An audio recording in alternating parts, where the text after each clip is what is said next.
Friends, ఈ మలబద్ధకం సమస్య ఇది ఒక పెద్ద ప్రాబ్లంగా మారిపోయింది. చిన్న పిల్లలు దగ్గర నుంచి స్టార్ట్ చేసి పెద్దవాళ్ళ వరకు ప్రతి ఒక్కరు ఈ సమస్యతో సఫర్ అవుతున్నారు.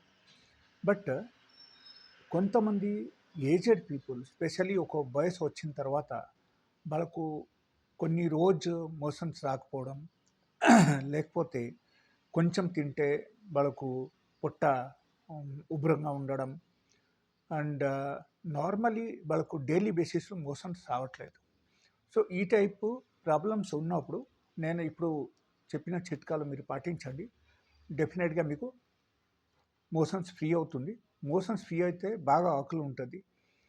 ఆకలి ఉన్నప్పుడు ఒక వ్యక్తి సరిగా ఆహారం తీసుకుంటే వాళ్ళకు శరీరంలో కరెక్ట్గా అబ్జర్ప్షన్ అవుతుంది అండ్ దానివల్ల వాళ్ళకు హెల్త్ కూడా ఇంప్రూవ్మెంట్స్ ఉంటుంది.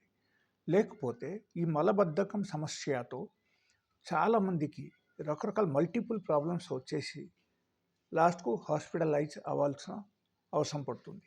అందుకని మనం ఇది క్లియర్ చేయాలంటే ఏం చేయాలి? That is the very very important thing. Okay, so daily బేసిస్లో మన తిన్న ఆహారం సరిగా మన బాడీలో డైజెషన్ అయిపోవాలి. డైలీ బేసిస్లో మోషన్స్ కూడా ఫ్రీ అయిపోవాలి అండ్ డైలీ బేసిస్లో మనకు ఆకలి ఉండాలి. అంతగా మనకు ఉంటే మనకు నార్మల్గా మనం హ్యాపీగా ఉండగలుగుతాం. మనకు హెల్త్ ఇష్యూస్ ఏం రాదు. సో వెరీ ఇంపార్టెంట్ థింగ్ అక్కడ ఏంటంటే లైక్ డైలీ బేసిస్లో మీరు సాయంత్రం పూట సూర్యాస్తకి ముందే మీరు భోజనం చేయండి. సూర్యాస్తం తర్వాత కాదు. That is number 1. నంబర్ 2, మీరు తులసి ఆకు, ఇలాయచి అండ్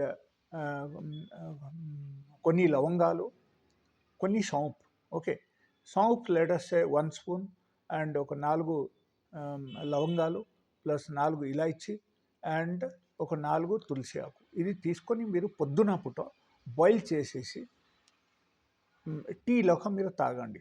ఓకే, డైలీ బేసిస్లో ఇది తాగండి. Just you do it for 7 days. 7 days, 7 రోజు మాత్రమే చేయండి.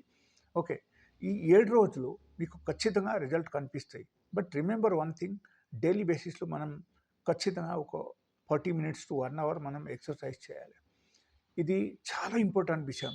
ఎక్సర్సైజ్ చేస్తేనే మన బాడీలో బౌల్ మూమెంట్ బాగా అవుతుంది, మనకు పెల్విక్స్ మూమెంట్ బాగా అవుతుంది, మనకు హెల్త్ బాగానే ఉంటుంది.